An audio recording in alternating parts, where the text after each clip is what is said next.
Good afternoon, everyone, and welcome to our panel discussion on narrating and remembering the end of the war, stories and myths of liberation and occupation from 1945 to the present day.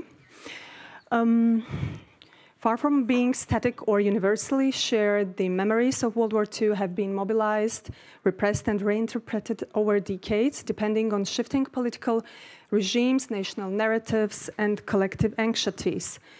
Today we ask which chapters of World War II have been elevated to the status of national myth and which have been silenced, tabooed, or systematically forgotten. What does it mean to decolonize the memory of the war, particularly for societies whose historical experiences were long subordinated to imperial or Soviet frameworks of remembrance? And how are these reactivated memories, particularly myths of liberation and occupation, being weaponized in the present in the context of Russia's full-scale invasion of Ukraine? In this panel, we hope to explore not only the content of these memories, but also the mechanisms and politics that shape how the Second World War is remembered, instrumentalized, and sometimes resisted today. My name is Eviya, Hovhannisyan, and it's a great pleasure to moderate this discussion and to be in a conversation with our speakers today. I'm really delighted to introduce three distinguished scholars whose work critically engages with these questions from different regional, methodological, and disciplinary perspectives. On my left side, Sergey Rumyantsev is a sociologist and co-founder of the Center for Independent Social Research, Berlin. Between 2003 and 2014, he was a research fellow at the Institute of Philosophy, Sociology, and Law of the Azerbaijan National Academy of Sciences in Baku. His work focuses on migration, nationalism, the politics of memory, and conflicts in the post-Soviet space. On my right side, Oksana Khomiak is a senior lecturer at the Department of History at the National University of Kyiv-Mohyla Academy. She holds a PhD in history with research focusing on the individual and collective memories of Ukrainian veterans of the Waffen-SS Galicia Division. Her recent research engagements include coordinating the documentation project Voices of the Russia-Ukrainian War, which records experiences of Russian occupation and everyday life of Ukrainian soldiers. And finally, Vjeran Pavlaković is a professor of history and cultural studies at the University of Rijeka, Croatia. He received his PhD in history from the University of Washington and has published extensively on memory politics in Southeastern Europe, transitional justice in the former Yugoslavia, and the experiences of Yugoslav volunteers in the Spanish Civil War. So with this, I would like to begin by inviting each of the speakers to respond to this opening question. In your respective historical and national contexts, which aspects of the Second World War or Great Patriotic War have been at the center of public memory, and which narratives have remained marginalized, uncomfortable, or actively suppressed? To reflect on how memory is marginalized, politicized, and even monopolized in the cases of Georgia, Azerbaijan, and Russia, I would like to invite Sergey Rumyantsev to speak. Please, Sergey, the floor is yours.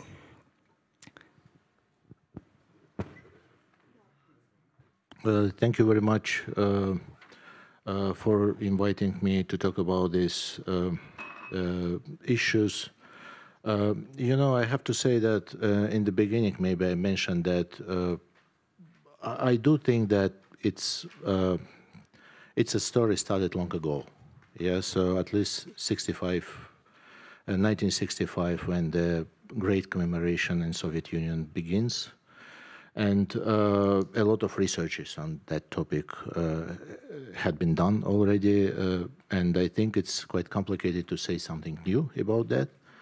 But still, maybe comparing these three cases, we can see at least how the situation is changing in each country and how they go different roads, remembering the past, remembering the war. I maybe even want to make the question from that title of my short presentation. Maybe it's better to say, like, you know, in the huts of the living, is in the huts of the living, the memory of a glorious date.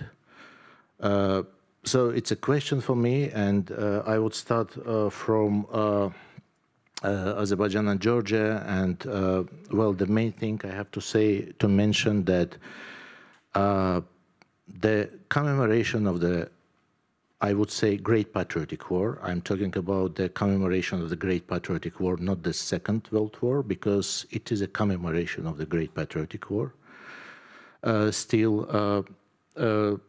And I would say that it stopped right with the end of the Soviet Union, maybe even earlier. So it was not important, and with this, two people, you know, came to the power. On this side, you see Zviad Gamsahurdia, then Abul Fasil Chibay, president of Georgia and Azerbaijan, and here Yeltsin. We can compare with what was going on with Yeltsin, but they canceled the Memory Day, they canceled the 9th of May, and they were very critique to this memory. So they stopped commemorating the Victory Day in Azerbaijan. So that was not any kind of holiday any longer. But things in Russia, things were getting in a more interesting way, I would say. But I think still in Russia in 19th there were they did a lot of job on critically reconsidering the narratives of the Great Patriotic War, and again they started to talk about that this is a part of the Second World War. It was not just cancelled, but it was somehow reconfigured. You know, they try more critically to look at it. There appeared a lot of research on that. In comparing Azerbaijan and Georgia, you know, researchers did nothing, just the idea of those collaborators who took part in the war as the part of Germans' forces. They were imprisoned, prisoners of the war, and then became kind of the collaborators. They also became the kind of the heroes of Azerbaijani and Georgian nation. They were struggling, according to that narrative, they were struggling for the independent Georgia and Azerbaijan.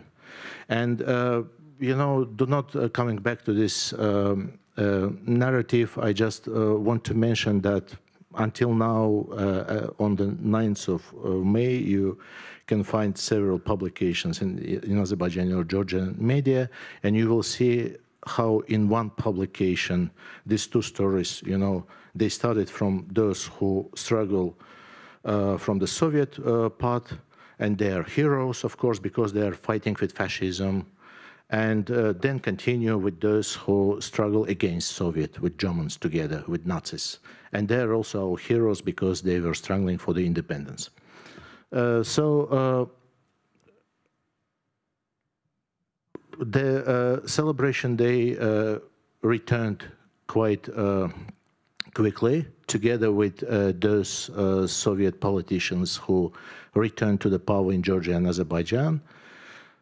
In Azerbaijan, you see this is Aliyev, Ilham Aliyev, but still it is very modest. So nobody takes care about this day. It is not any kind of hot memory. Nobody interesting in the celebration of this day. Some of the veterans who left still, yeah, and some of the maybe their family members. But it is very modest. It is still a celebration, but really modest. The same in Georgia. As you see, sometimes presidents and, okay, every year president visiting the main memorials, putting some flowers to the eternal fire, and that's it. Maybe meeting with the veterans and giving some, I don't know, money to the veterans, some gifts, and that's it. What is changing also very quickly in Azerbaijan and Georgia, that there is kind of the diasporization of this memory rituals and memory narratives. So they are still important for some groups of the people, but mostly, let's say, Russian-speaking people. I don't know how to say, those who are from Slavic nations. Belarus, Russians, maybe some Ukrainians previously. I don't know how it's changing now. But also, for example, in Azerbaijan, Kazakhs community are very, which is very militaristic one, and they are taking part very actively in the celebration days. No new memorials, of course, and maybe this is the only one appeared in Azerbaijan after the Soviet Union collapsed. And this is memorial on the cemetery of those who were injured during the war and then passed away in the hospitals in Baku. This is the only one appeared. And some new, you know, some new maybe movies, or I don't know, as you saw in Azerbaijan, even monument also appeared. But it is a kind of the political struggle with, you know, with Moscow anyway, of course, but, you know, to find some proofs that we also took part in this war. And in compare with Russia, of course, it is very popular, still popular. I think you all know about that. The military parade became one of the main and important component of that day, celebrating of the Victory Day. And so I would say things are changing, but not last 35 years. In compare with 19th, it's coming back, and now it becomes much more militaristic, maybe I would say. From my observation, I think that people are still quite people are still taking part in this commemoration day voluntarily. So it's not like they are all bringing to this space, you know, celebrating the Victory Day. No, some of them, they are really taking part. But I do believe that this is also very much interconnected with the family memory. Because for a lot of people, still this family memory is important, and a lot of members of the family visiting the monuments even after the official commemoration rituals finished. What makes difference between Russia, Azerbaijan, and Georgia? A minute, really? In Russia, there are a lot of local sites of memories. And these sites of memories, also some of them became like national sites of memories. In Azerbaijan and Georgia, you would never find anything like that because the war was not on these territories. Still some regionalization of the memory of the war exists also in Azerbaijan and Georgia, and it also connected with with the resources every community has to represent as their contribution to the victory. So for Azerbaijan, this is of course oil. Without Azerbaijani oil, they would never win. But in Georgian case, it is Stalin, of course. He's the main figure who represents the contribution of Georgians into the victory in that war. And what is also started, I would say, during the Soviet times, this is the nationalization of these narratives. So the Victory Day, the Great Patriotic War was included into the national narratives of heroical history. As you see here, this is the monument in Gori. Gori, this is Stalin's place.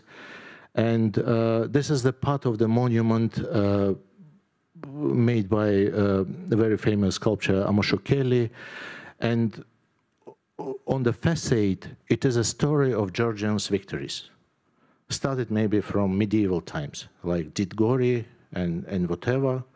And Great Patriotic War, it is an integrative part of the story. And that was built during the Soviet times. So after the Soviet times, of course, that was much more important to nationalize these narratives.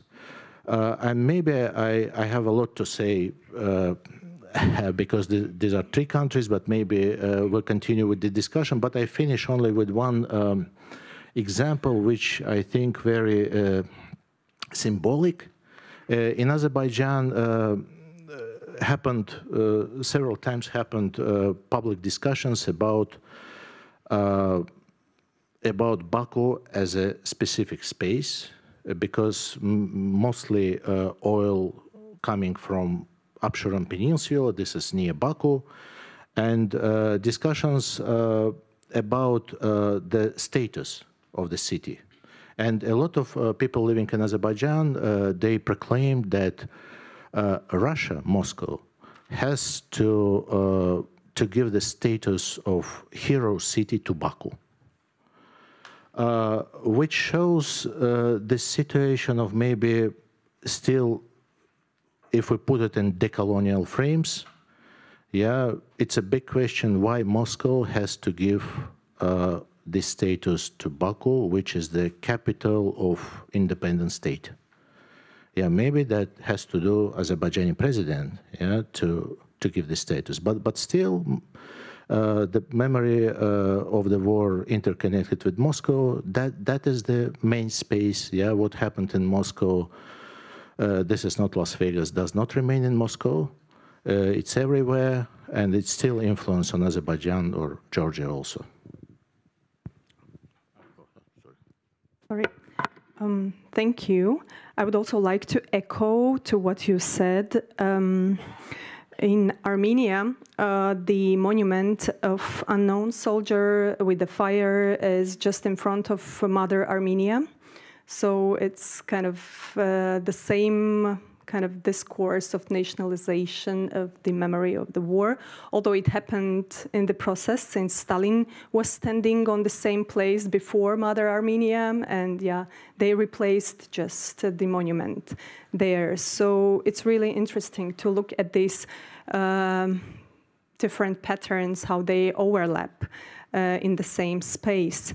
Now I would like to turn to Ukraine. In Ukraine, the memory of the Great Patriotic War has undergone a profound transformation after the Revolution of Dignity in 2014, and especially after the full-scale Russian invasion in 2022, which reactivated the idea of Great Patriotic War as an unfinished war.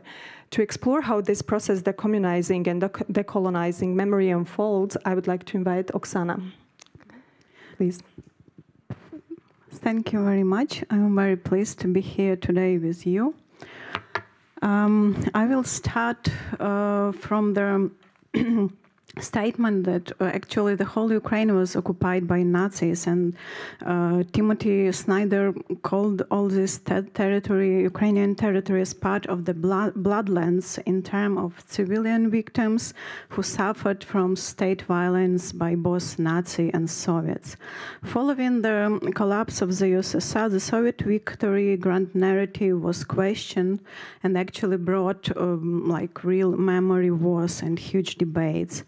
They were mostly between Soviet apologists and supporters from one side, and on the other side, the supporters of the Ukrainian resistance movement, who actually fought against both Nazi Germany and Soviets, although at the beginning they collaborated with Germans during the first period of war. Actually, the main idea following the collapse of the USSR up until the Maidan events were to discuss topics that were silenced or even demonized during the Soviet period. First of all, it was considering the crimes of the Soviet army, including the rapes, not only against the German women, but also against the Magyar, Slovak, and Soviet women of different nationalities on Ukrainian territory when they were liberating, but also of Ukrainian women who were Ostarbeiters on the German territory and so on. Of course, the process of Soviet resistance movement was also reconsidered, and this process is up to now. Also, another very important topic is to bring to light how mobilization, the process of mobilization to the Red Army was realized on liberated Ukrainian territories. Just to remind you that mostly Ukrainian population that survived the Nazi occupation was considered as enemies and Nazi supporters because they didn't escape from the occupation or they didn't join the Soviet resistance. So, in general, the population in total was marked under question. I remember, like 15 years ago, when I started to work at the Museum of Kyiv History, I was asked to fill in the application form, and there still was a question: was you or your relatives on the occupied territory? So it's also a question of the Soviet legacies as well in these institutions. So coming back to the Red Army soldiers, the question is how the Ukrainian soldiers of the Red Army were sent to the front line without any training or weapons, just to fight the Germans with their hands. So it's also a question of Soviet soldiers as the victims in some way of Soviet regime. The other issue here is how the Soviet state was dealing with veterans, because it was brought up that all the disabled veterans actually were removed from the big cities and sometimes even killed. So people will not won't see the price of the victory paid by ordinary people and by the soldiers too. Of course, a very important topic was to return the Holocaust as suffering of Jews and not the Soviet peaceful citizens as it was represented during the Soviet times. Of course, this issue of Soviet deportations, including the Crimean Tatars, the deportations of Ukrainians from the Western Ukraine to the Gulag and so on and so on. And also a very important point in 90s, it's a rehabilitation of victims of the Soviet and Stalinist repressions during and after the war. I should mention also and highlight that the important actual and real changes in remembering the war happened after the Revolution of Dignity and Maidan. In 2014, we speak about the decommunization laws, of course, but here I would like to stress on that the actually Museum of the Great Patriotic War was finally renamed the Museum of Ukrainian History during the Second World War. And on the slide, you could actually see the change of the emblem, the Soviet emblem, into the Ukrainian trident. And actually, it only happened early this year. So this process, it took almost 10 years to change this symbolism. There were, of course, huge debates whether it could be done or not in technical terms, first of all. Also, I would like to stress the other change. On the left, you can see the picture from the Park of Eternal Glory. It's close to the museum, but it's a separate memory place. And this year, they finally changed the dates of the Second World War. So now it's 1939, not 1941. So it's also important because To change the dates, it's very important symbolic issue, because it's telling us that the Soviet Union is also responsible for starting of the Second World War altogether with the Nazi Germany. Actually, this idea of the unfinished Second World War became even more powerful after the Russian full-scale aggression against Ukraine 3 years ago. And it's also a demanding increase in the society to look into the Soviet power not as liberators, but to look at them more as occupiers. Unfortunately, it's hard to reflect in English because we have only this word liberation, yes, but in Ukrainian we have two terms for that, like визволяти и звільняти. So now it's very clear for everybody which term you use, визволяти or звільняти. So that means also what position you are on in the terms of the war. Also, in terms of decolonization, I should say that the history of the Second World War goes in line with this general idea of decolonizing the Ukrainian studying as a whole field from the Russian and Soviet perspectives. What actually does it mean? The first point is that we should bring to light Ukrainian source material. Because the war should be studied also through the Ukrainian sources, not the Russian sources and so on. Because, for example, usually the Western researchers are usually researching the war through the primarily Russian sources. Also, it's another perspective. We were talking about that yesterday at the Karlhorst, that we need somehow to find this Western approach to see everything Soviet as Russian.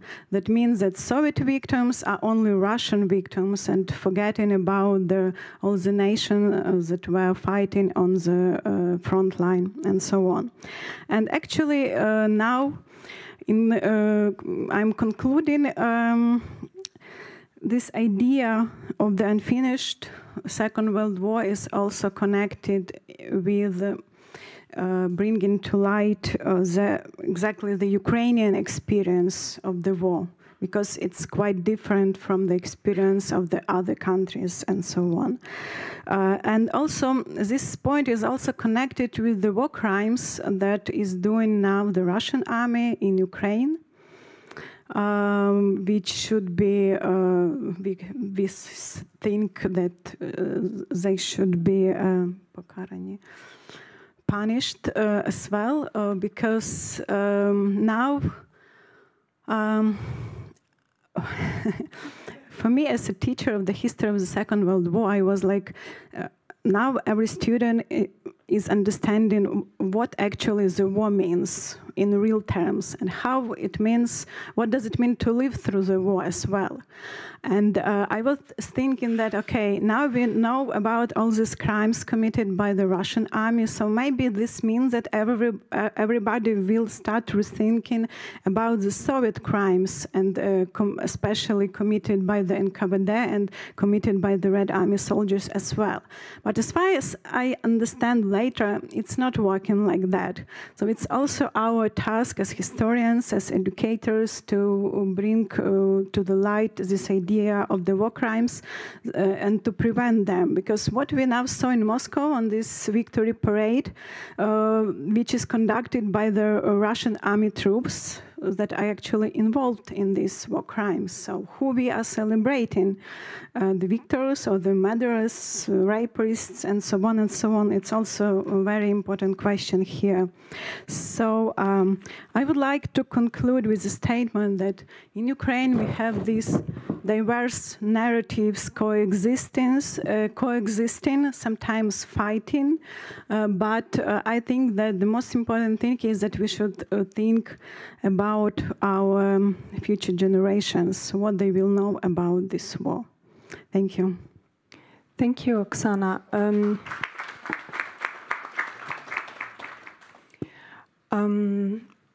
From your input, we could see that World War II, World War II or Great Patriotic War goes hand in hand with the narratives of victimhood, especially in the contexts where there are other wars as well. I mean, post-Soviet wars, we have the same thing also in the Caucasus. We could see how the decommunization or decolonization of the victory narrative also goes in parallel with the nationalization narrative of the memory. And now I would like to give the floor to Vjeran to share with us the experience from Balkans, since they went through this process in early 90s, and they have really interesting and competing two narratives in Jasenovac, which symbolizes fascist crimes, and Bleiburg, which has been reframed in the post-1990 era as a national trauma of communist violence. Please, the floor is yours. Thank you to the organizers for inviting me, and so many rich presentations all day and all morning, so still trying to keep those in mind. I have here on my title, Post-Yugoslav Space, but I'll be mostly focusing on my experiences in Croatia, as I come from Croatia. And we heard from Elma earlier, and so I'm going to riff off some of her comments as well. And I know there's other colleagues from other post-Yugoslav countries here I'm presenting, so hopefully this will be part of a bigger conversation. So it's 30 years since the Dayton Peace Accords ended the war in Croatia and Bosnia-Herzegovina. There was a smaller war in Slovenia, and then there was the bombing in Kosovo, and also the conflict in Macedonia. But really, we're looking at this memory that's now being institutionalized because of the 30 years of the war of the 1990s, with efforts at transitional justice. We heard that term earlier today. But in order to understand memory politics of the wars of the 1990s, but also one of the causes for it, we have to go further back. And it was actually in the 80s where the state wasn't just falling apart, but the overall narrative was. And oftentimes we like to say that maybe the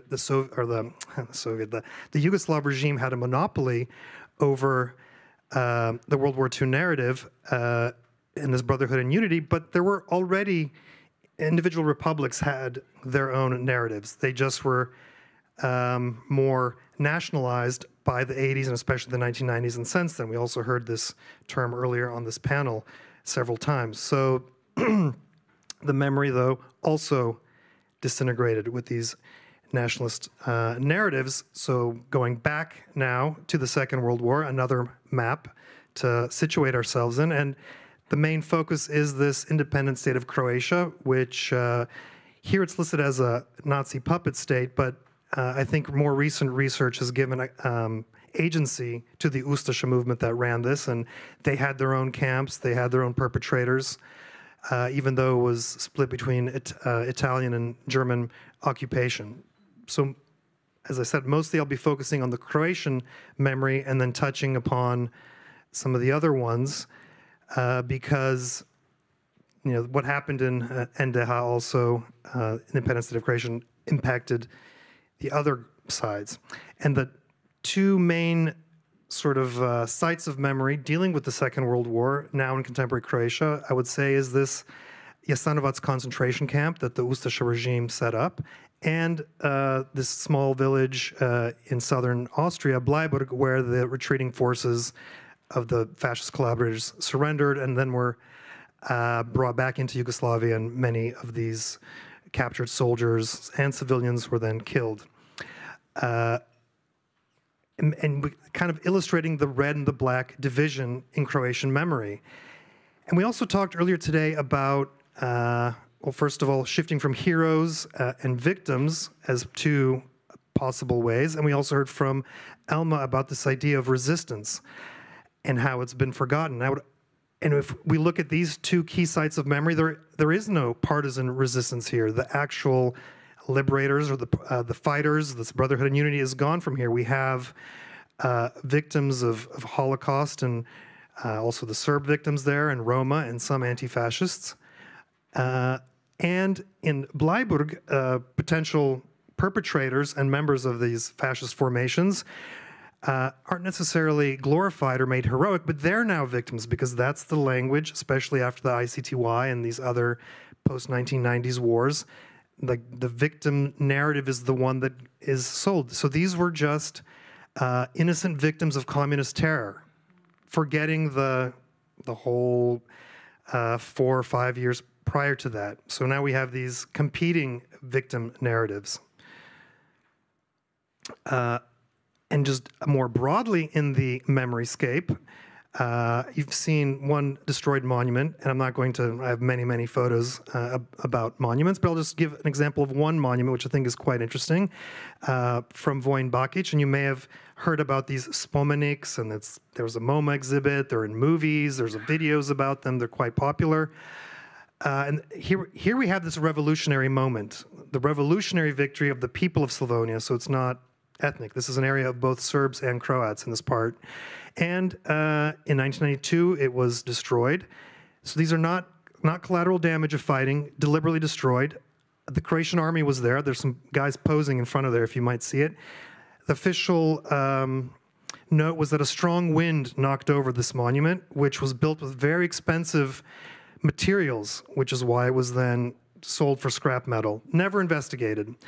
And on this destroyed memoryscape, we have new memoryscape related to the War of the 1990s. And you can see a monument there, which is about 200 meters from the destroyed monument, which is now just a plateau. And then how do we recover this oblivion? Some monuments have been rebuilt, some have been repurposed, moved, renamed, but this one is impossible to rebuild. But here's the digital moment, the digital turn. They made a holographic monument of it. They cleared out the space, and it was a chance for the community to come back again. And speaking with the participants there, they were all kind of overwhelmed with joy that finally, after 30 years, to come back there and to remember these fighters and victims, but also the achievements of the Yugoslav Revolutionary War and this brotherhood and unity, with its dark sides, of course, but also the heroic narrative. And another side of memory is, of course, Tito, the leader of the partisan movement. And he's a very divisive figure. And I've heard someone was writing about the commodification of, well, I think it was maybe you have a book about it. Tito sells newspapers. If you want to sell the weekly paper, you put a news story about Tito on there. So is Heroj Tito or Tito Bandito? You know, we've got both sides will buy the paper, and we've got Tito playing different roles. Is he completely responsible, or did he put Yugoslavia on the map? And I'll get a little bit to this decolonialization. Well, Tito said no to Stalin in '48. So the Yugoslav memory politics of the Second World War is we liberated ourselves, not neither the Western Allies nor the Red Army, although there are some details. And so now we have this 3 overlapping traumatic memories. It's kind of a blurring of the past and the present, of the Second World War, of the 1990s, plus then, of course, the communist and communist regime, and how do we deal with that? And this is from the monuments to commemorations, and things which I find actually more relevant in a way is this popular culture, whether it's the films, comic books, video games, and other digital forms of memory making, which is being investigated. So this is a scene from a Homeland War commemoration, but they're selling T-shirts of the Ustasha state. You can even see on the T-shirt the shape of that map that I showed earlier, and these guys with an Ustasha flag and saying fascist salutes. Yet now we have a moment of this nationalizing from the Yugoslav narrative to the national moment to Vučić now recolonializing World War II memory. Now saying thank you to the Red Army. Now somehow the whole Yugoslav partisan movement is now actually it's part of the Soviet war, which the Red Army, of course, needs to be recognized. But this was a political move. And I think earlier today we also heard how interesting of times we live in, because all of these narratives are now being the cards are being reshuffled and analyzed. So how do we deal with this past? and reconciliation. Croatia had a very ambitious moment with all these monuments being built. Let's make one model monument for all victims of World War II, of communist crimes and of fascist crimes. Well, they made 3 of these and then stopped because I guess they claimed it looked like an outside, like a toilet, so people didn't really like it. So only 3 of these were built. Slovenes had an interesting option. We're not going to put anything on our monument. We're going to build 2 blank walls. So no one can complain. There's no symbols, there's no words, there's no victims.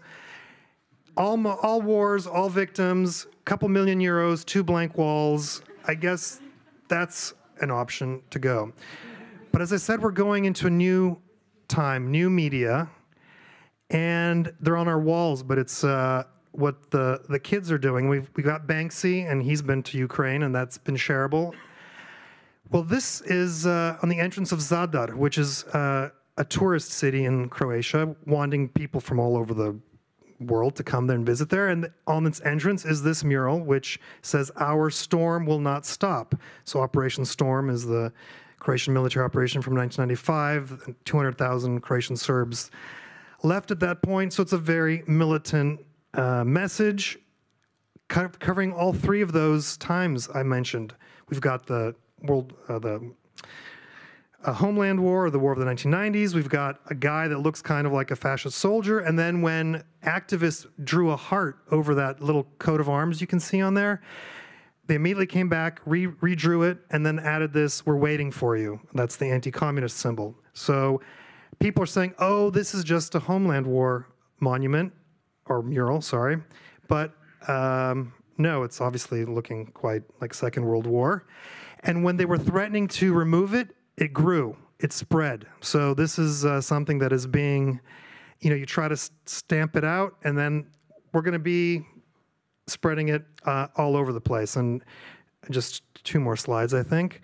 And we see this all throughout the region. Mural wars, graffiti wars, the Star or collaborators from the Second World War are quite present on the walls and the melding. And this, so my latest project, Mempop, and we're looking at this popular culture phenomenon, murals and graffiti, but also films and film festivals and popular music, to try to understand memory work through these popular cultural activities. So thank you. Thank you. Thank you so much for this really interesting guide through the memory changes in post-Yugoslav territory and countries. I really like this plain walls, since it's mainly also about the war of symbols. And if you do not have any symbols on it, you can imagine, reimagine, rethink, or reinterpret the history in a way you want to do it. So it also gives a space for more personal stories rather than the official narratives. So yeah, thank you all our 3 speakers for their inputs. And actually, one of the key tensions that emerges between the emancipation of historical narratives from Soviet-imposed frameworks and the nationalization of these same narratives within newly sovereign states comes to my mind. And maybe my question would be, first of all, to the Ukrainian case, but of course to Sergey and Vjeran, I would also like to pose this question. As Ukraine your countries continue to decommunize and decolonize their politics of memory, is the space for critical remembrance of the Second World War growing, or is it being narrowed by the imperatives of national unity and wartime mobilization? So whether national narrative makes the space bigger for the critical approach towards the memory, or it makes it even less open for any type of other narratives, personal stories, etc. Eviya, thank you very much for a really good question. I would answer like this: that the war the Russian-Ukrainian war is actually shaping this narrative to go from the Soviet perspective on viewing the Second World War. At the same time, the war helps to shape the more nationalistic narrative, and there are much more talking about the Ukrainian resistance movement. At the same time, we should distinguish this like academic field and more popular history writings and so on, that this in some way, the nationalistic movement is considered as an inspiration for those who are fighting now in the front line, because it's actually the fight for the Ukrainian independence. And the nationalists during the war were also fighting for the Ukrainian independence. Of course, there is also not so much public discussion on some crimes done by the Ukrainian national movement in terms of anti-Jewish violence, and you could say that somebody is telling that it's not time to talk about this because we should have our own state and then we will look what to do with our history. So it's like the opposite to this. But of course, the war is shaping some narratives on the war, and war is very important. Also, you know about all these myths and slogans by Russian propaganda that we are fighting against Banderivtsi in Ukraine, against NATO, as Professor Gritsak today mentioned. I was like, somebody from Portugal just sent me a joke on this, that, you know, it's told that the Russian army is also already has like thousands of victims from NATO soldiers. And can you imagine, the NATO soldiers didn't arrive yet, but they already have the victims from this. So, of course, the war is, and the history of the Second World War is very important. And now we have also a tendency, if to look into the Museum of the Second World War, that it's trying to reshape also as a museum of war, of the current war. So they are gathering a lot of materials from this war. And there is also a problem how to reshape this Soviet architecture as a memorial to the Second World War, not to the Great Patriotic War. And it's the biggest problem. And if they want to do it at the Museum of the Russian-Ukrainian War too, it's another kind of a problem, but, because I believe that this war deserves to be memorialized as in a separate museum and so on. So there are a lot of discussion. It's also a financial issue, because to think about museums in times of war, it's not that important. Maybe not. Thank you. Sergey, would you like to respond to this question? And also, I would like to open the floor, or give the chance to our audience to ask questions. Please, our two chairs are free and you can join our discussion. Well, I would say that unfortunately, a war in Ukraine, this is not the only war in the post-Soviet space. There is Karabakh conflict, Nagorno-Karabakh conflict, Abkhazian conflict, South Ossetian conflicts. A lot of people are suffering because of these conflicts. Hundreds of thousands of refugees, forced displaced people, thousands fallen during the war. If we have a look at the context of the South Caucasus wars and conflicts, I do believe that the memory of the Second World War is not really important for different reasons. For example, in Azerbaijani case, because the main days of that war in the shadow of the new war, like, I don't know, 9th of May, this is the victory day for Armenians in the First Karabakh War. So celebrate in one day, you know, losing the territories and at the same time, I don't know, victory in the Second World War. It doesn't work, yeah. Another thing that 10th of May, this is the birthday of former Azerbaijani president, the father of nowadays Azerbaijani president. And he was not contributing a lot into the, this memory because I think this is also very personal things. We're talking about the personalistic authoritarian regimes. Maybe if Aliyev, former Aliyev, took part in the war and became kind of a hero, I don't know, veteran of the war, maybe he would contributed more into that commemoration, but he didn't. He could. He was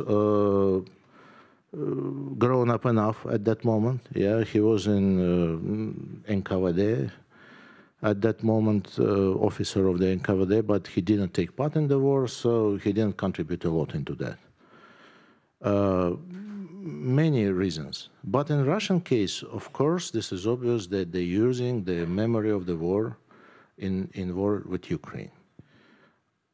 Is it something new? No.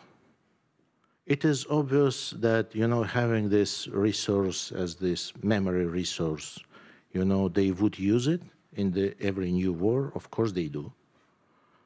And you know, the tradition appeared not only now.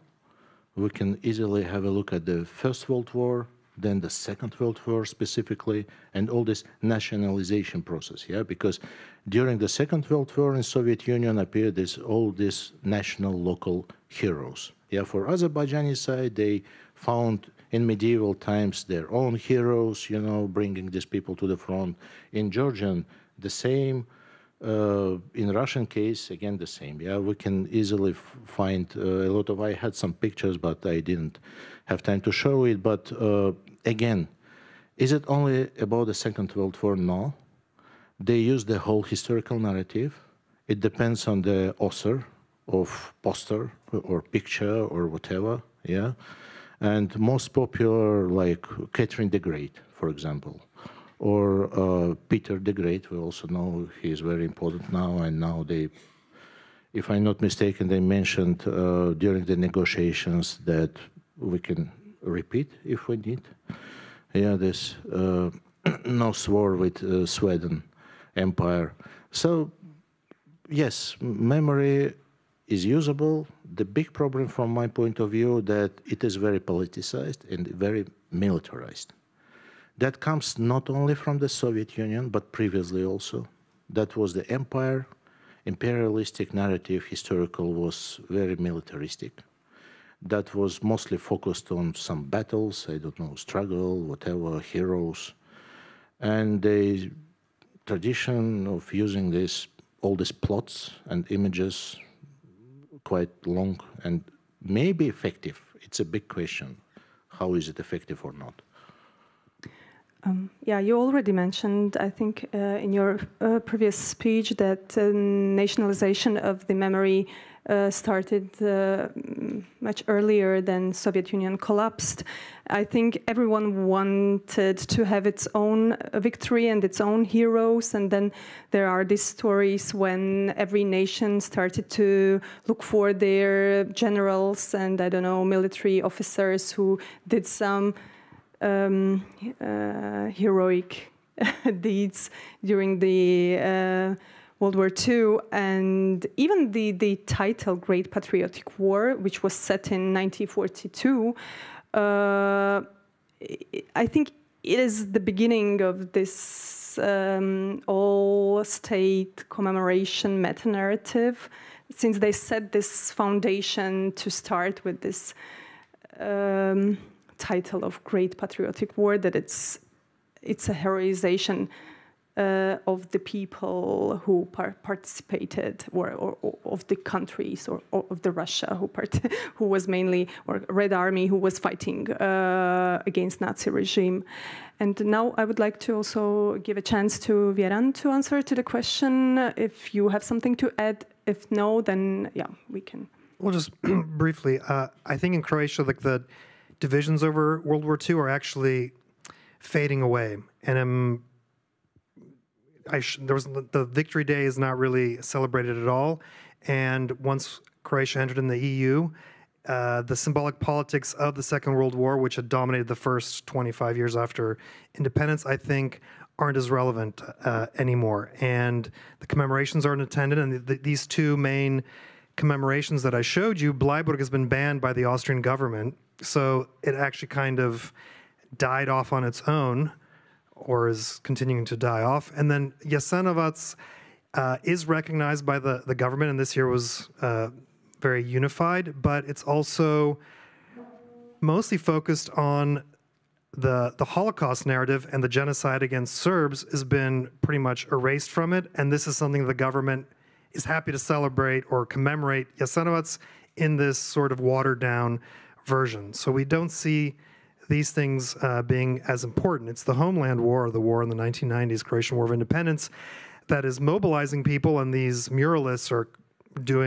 very active about it, and it's the youth. And this year's main Homeland War commemoration at Vukovar had tens of thousands, or thousands of young people, tens of thousands of people, and the media was specifically focusing on the youth that are going there and marching. And I think it's connected.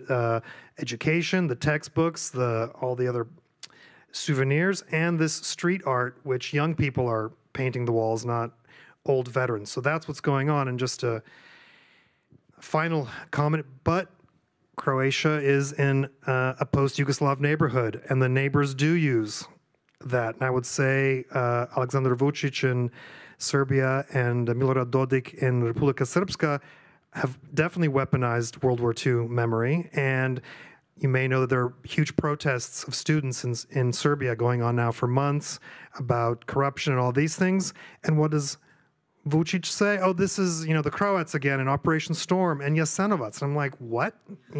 Yes, let's talk about concentration camps and the Second World War, but not like this. This is pure manipulation. And as long as we're in this neighborhood, which we are, that what the neighboring countries do is inevitably going to affect Croatian politics. And I'm sure there's some right-wing groups just waiting in the wings that when the current government goes, that this will again be weaponized for us as well, unfortunately. So, yeah, true. I think it's quite popular now. Also, Russia uses the same tools, stating that Ukraine is a fascist state. Same we have seen this year in January from Azerbaijani government towards Armenia, that Armenia is also a fascist state. So, I think it's quite now popular discourse in the world. Yeah. Thank you. Thank you, everyone. And now I would like to give a floor to Sonja. Thank you very much. My name is Sonja Schiffers. I'm the director of the Heinrich-Böll Foundation Tbilisi office, South Caucasus region. And my background is in international relations. So I just have like a semi-comment and question on the Besmертny Polk and this immortal regiment and modern forms of commemoration, or more recent ones, or the recent instrumentalization. I looked at this a little bit in the Republika Srpska case and in the Georgian case, and it is really striking when you look at who is behind those marches, that in many cases, I mean, it's not so striking after all, but in many cases, it's really actors with very dubious links to Russia, who are hosted by Sputnik for their press conferences, who receive some medals for their activism from the Kremlin.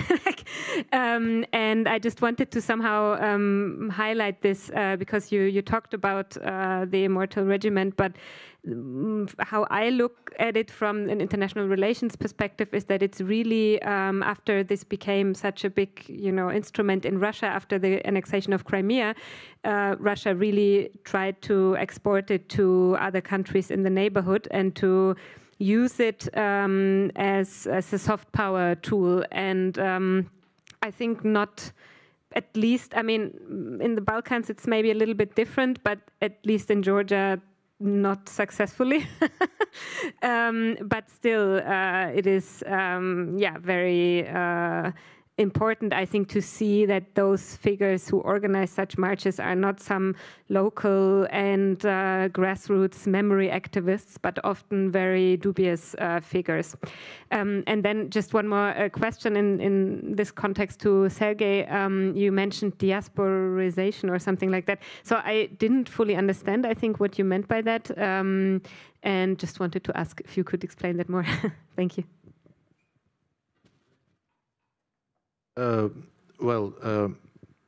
I agree and not agree with you at the same time.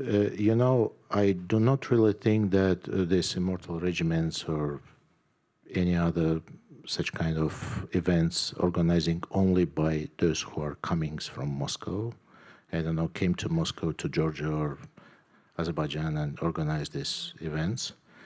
I know people who are organizing these events in Azerbaijan, for example, or in Georgia. They are locals. Now, the question of diasporization of this process. Yeah, so still the memory of the war, much more important for, let's say, Slavic diasporas, such as Russians. There is a Russian community in Azerbaijan. In Georgia, this is, if I'm not mistaken, they called it Russian-speaking community. This is not like Russian, but in Azerbaijan, they're different. There is a Russian community, there is Ukrainian community, there is Belarusian community, Kazakh community, and they're all the time organizing such kind of events. So for them, this is much more important. Of course, but this is also a big question, because we are talking about 35 years process, when the Soviet Union collapsed. So first, when they're organizing all these events, they didn't have any support from Russian side. Then when Russia get more money, they started to support these initiatives. Some initiatives are spreading around network because you don't need, anybody from Russian embassy to explain you what is immortal regiment. You can easily find the whole information in network and organize something like that. In Azerbaijan. But it's really, very closed events. Like, I showed this space, the new monument, they are gathering there. Some of them are Azerbaijanis, but still maybe from families also when they have, more memory about the war for some reasons. But this is diasporic organizations who are organizing the whole events, the celebration. And they are split from official events, for example. Clara, please. Yeah, thank you very much. My name is Clara. I'm here at the Böll Foundation here in Berlin, responsible for the division of contemporary history. And you were mentioning a lot how the Soviet Union before and now Russia became again like the reference point of discourses on the Second World War. What I'm asking is, how is with the question, how is colonizing or recolonizing the history of the Second World War? And for me, the question is mostly for Croatia, for Ukraine, maybe also for Georgia. I don't know if it's for Azerbaijan also. What is about the Western European discourse about the Second World War and the German ones? Which kind of point of reference is this? There is a dialogue, so you are mentioning about the question of the Holocaust, like a kind of a common language, unifying the memory culture between Croatia and Western Europe after the entrance of Croatia in the EU. It's just about Holocaust. Holocaust is like the main language to create a kind of common ground discussing with Western Europe, what was about the Second World War. There are also other other topics, other references, other common references, or other shared narratives, and which ones? Well, I would say that in addition to this, the Holocaust one, it's the two totalitarianisms. So you have, on one hand, when Croatia was about to get in the EU, they kind of reaffirmed the anti-fascist struggle. In a way, the presidents and the prime minister at that moment could say, look, the EU is founded on anti-fascism, we also have to have it. And this Bleiburg commemoration could never have happened in Croatia because there were guys dressing up in fascist uniforms. I don't know if you could see on the slide I had, there was some guy actually wearing an Ustasha outfit. They could do it in Austria, which has a law against fascist symbols. But when I asked the police, because you could see these guys with flags, on this day the Croats are allowed to use their symbols. Now it's banned. Now they're banned. But Croatia, this kind of commemoration could never have happened because it was being monitored. So that was this positive aspect of the EU accession. You had reaffirmation of anti-fascism. We also had this anti-fascist movement. You know, Tito was Heroj, not Bandito at that point. But there's this other totalitarianism, of course, the Baltic countries and the communist crimes. And now the right wing in Croatia also got smarter, I guess. And they're like, but look, there's this EU resolution against communist crimes. Look what the Stalinists did. Well, the partisans were not the same in former Yugoslavia as the Soviet army or other cases, but they're making that parallel because they're now looking to the EU. And so, you know, it's that aspect as well. And just as we download the EU memory, Croatia uploads memory to the EU common memory narrative. And there's this, you know, Vukovar is there as well. So the EU members from Croatia often have different events dealing with that. Sergey, would you like also? The question about Holocaust as a part of this like transnational memory of the Second World War in Ukraine has several dimensions. First of all, this Ukrainian state didn't pay attention to the issue of incorporating of Holocaust into the general narrative. So we were talking more about the like grassroots initiatives who were putting the memorials to the Jews that were murdered on the territory of Ukraine and so on and so on.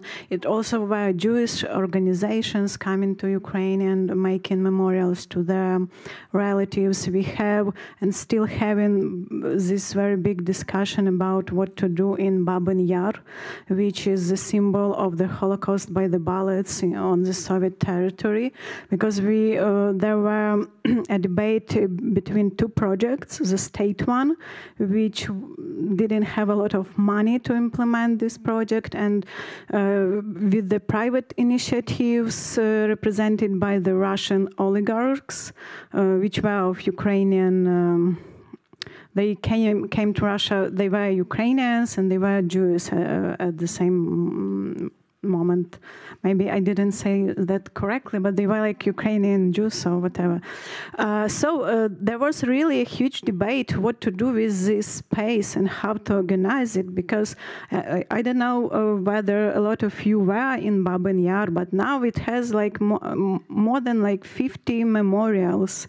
So every group of people who see themselves as victims of Baben Yar have their own memorial or even several memorials. So this space is not organized as a one memory space.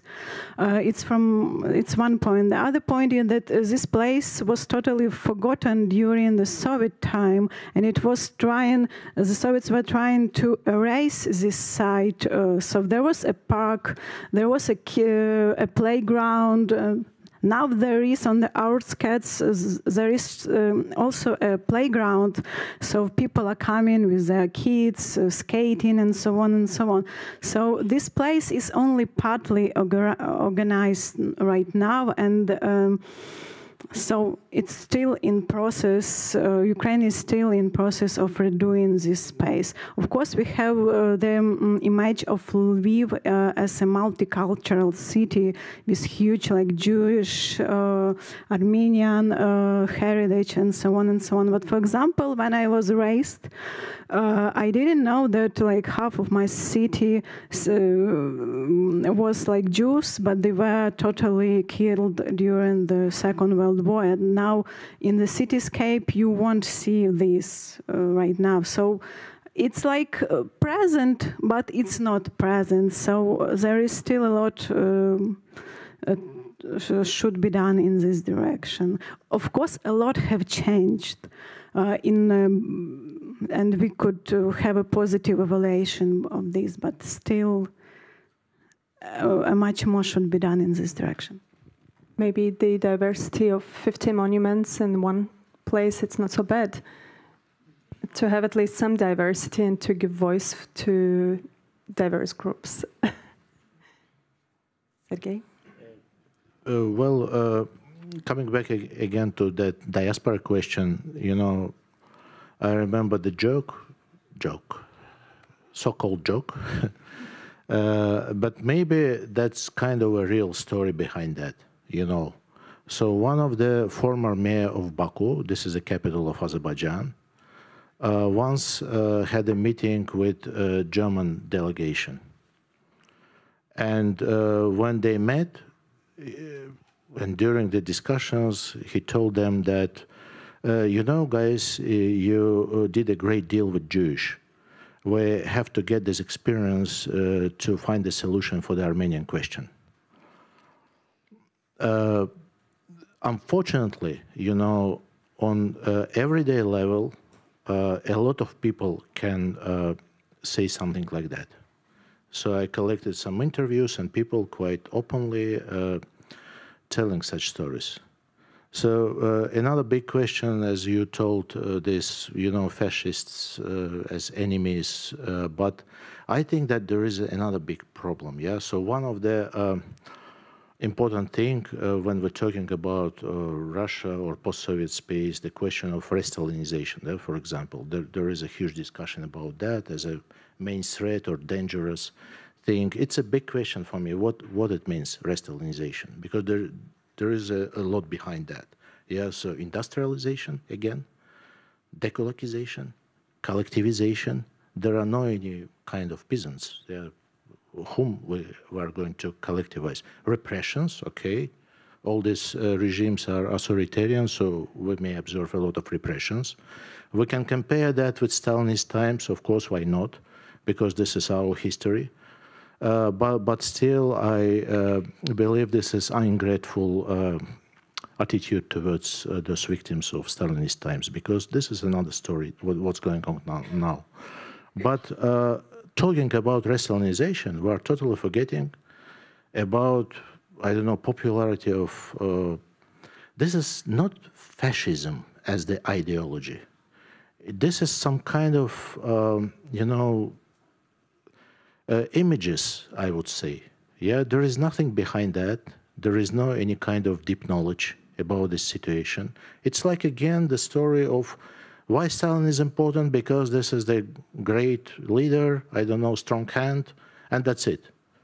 Nothing behind that from my point of view, mostly. The same with Hitler, unfortunately. It's like, you know, in the beginning of 19th, when we started to believe that if we get rid of this Soviet past, then we're turning to the, I don't know, European values, whatever it means, or democracy, maybe to Churchill. Churchill will become a good image. No, Hitler. Hitler is a good image, because we just change one leader who became not so interesting and nice to another, which is very much the same. But for the people who, I don't know, get used to use it. I brought one thing with me, you know. When I last visiting the book center in Baku, and this is the biggest book center in Baku, which was opened by a presidential family. which is controlling everything in Azerbaijan, and book center also. And I found this nice bookmark. It's a souvenir from Baku. So visiting Baku and get this souvenir, you will find this guy, a mark, I don't know, Einstein, Dostoevsky, I don't know, many other people, yeah? Just mention interesting people, and you will find this guy between them. This is not the caricature. It is very positive quotations from Hitler's Mein Kampf, like, you know, life price is nothing if you are weak, or you can get the territories back only by force, but by armed force. And that appeared after the Second Karabakh War. Yeah, and we do not discuss it. So why we're still, you know, like imprisoned in these frames of, you know, choosing one leader or another, but they're more or less the same. Yeah, we're not choosing some kind of freedom, yeah, individuality, I don't know, going to freedom, but still we're in these frames. And if you visit Georgia lately, you will easily find a lot of and very popular Mein Kampf selling everywhere in Georgian and Russian language. Yeah, I don't know for whom they translated it into Russian, maybe for relocants, I don't know, but at least for Georgians. Yeah, but about the Holocaust, I'm sorry that, yeah, about the Holocaust, yeah, Holocaust. But at the same time, you know, the Jewish diaspora in Azerbaijan is a very important partner to Aliyev's authoritarian regime. They are in good relationships. And of course, on the day of Holocaust, there is an official statement, you know, to Jewish community, and we are suffering with you. You are losing a lot, something like that, but nothing more. Yeah. Thank you. I think we are almost out of the time, but I would like to give the chance for the last question, and then we will close our panel. Please, Walter. Well, excuse me for being the third person in a row to put a question here, but this just shows our commitment to the topic. My question is inspired again by our visit yesterday in Berlin-Karlshorst, but also by Jaroslav Rizak's mentioning soldiers as victims, Red Army soldiers as victims, yeah, which were used as cannon fodder. And I wonder, how is the Red Army being remembered now in these different countries, in Ukraine, in Azerbaijan? I heard Putin, or read Putin saying all these who kind of fought for the great victory will forever remain Russian citizens, something like that. He said they will forever remain Russian citizens, our citizens, yeah, because... and on the other hand, there is a challenge.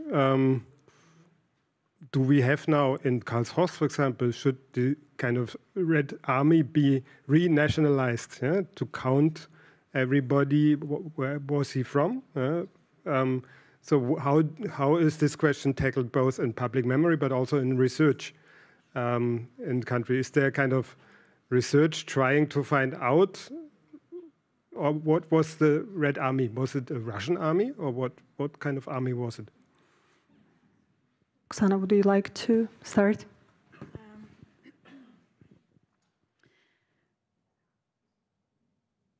This question is very connected with the veterans, actually, because all people whom I asked, who have relatives who actually fought in the Red Army, they didn't want to share this experience, how it was to be a soldier of the Red Army during the war. So, on the other hand, we had this glorious grand narrative of victory and the heroes of the war, yes. But at the same time, I should say now it's changing that I do agree with this idea of soldiers as victims, because, yeah, it's true. And a lot of people have their relatives who actually were victims and who died on the front lines and so on. But the system itself, the system, I mean museums, some other like official places, they are very slow in changing perspectives. So, for example, we at the academic level, we are discussing all these crimes also committed by the Red Army. But when you go to the local museum, you will see a completely different picture. So it's also a question of education and whether these people who work in museums, whether they are eager to change their perspective. Because, for example, if they were educated during the Soviet time, it's not that easy for them. Also, it has some territorial dimension because, for example, on the eastern part of Ukraine, of course, the Red Army veterans are more celebrated in comparison to the western part of Ukraine, which pays a lot of tribute to the veterans of the Ukrainian insurgent army. So it also have the issue, but in academia, I would say there is not so much discussion because we already know all these points of discussion and we could really talk a lot of that. So it's more about the discussion how to bring this to the public and how to talk about that. Vjeran, would you like to, is there a narrative about the Red Army in your context? And just a kind request to be short. I mean, the Red Army was mostly remembered in Serbia because it contributed to the liberation of Belgrade. And so there's a large cemetery there. But there was an operation on the Danube River, on these bluffs up there, and that was actually the first monument built by actually a Croatian sculptor, but it was in a very socialist, realist style. So it actually was quite, I would say, forgotten in Croatia, the Soviet Army or the Red Army. Until recent years, they've been kind of the Russian embassy actually paid for the restoration of some of these monuments that were maybe damaged. So, but it's for Croatia, it's very minimal. And just quite a little comment about this Immortal Regiment. In Croatia, this NGO tried to also implement it, but I don't think it was that popular, even though this organization Documenta works with a lot of memory work. But it's really in Republika Srpska in Serbia where it's taken strength, and it makes sense because it's these connections that the colleague mentioned with the connections with Russia. And Sergey, the last. Red Army, you know, I think there were much more discussions and research about the specifics of the Red Army and people who were, they lost that, like, they don't have weapon when they went to the front in 19th. That was very open time. We discussed a lot about that. So it's interesting how, you know, we're forgetting this 20 years, 25 years ago that happened. And we were outside of this discourse already. Yeah, we forgot about that time when we could openly discuss all the complicated issues, very openly, very critically. But about the Red Army in Georgia and Azerbaijan, I don't think that there is any kind of big discussion about that. This is always a question of how many people went to the front. 6,000, 7,000, hundreds of people. And there is no discussion who were these people. Yeah, ethnic Azerbaijanis, ethnic Georgians, no, people from Georgia, people from Azerbaijan. It is like, you know, there is like, it's common deal that they were all Azerbaijanis or Georgians. And they went to the front, how many were lost. But talking about this Soviet, Red, you know, it's like avoiding. Our people went to the front. We took part in that struggle. We remember that, I don't know, making some curtsies to Moscow if we want, we remember that we were together with Moscow. If we want to say something nice to European leaders, we would say that, I don't know, as Saakashvili arriving all the time to Europe and said that Georgians are struggled together with Europeans in Holland on that textile island. Yeah, it's like, I don't know, it's like a set of images and events. You can choose whatever you need in this specific political moment. But Red Army, this is not a question, yeah? Our people were not in the Red Army. Thank you to all of you who participated in this panel and to the listeners for deep and thought-provoking discussion. We touched upon many interesting topics, and what remains open and urgently important is how to create the space for critical, plural, and inclusive memory practices that resist both imperial legacies and reductive nationalist appropriations. So thank you once again, and I hope this conversation continues well beyond this room. Thank you, and sorry for taking of your time, of your coffee time.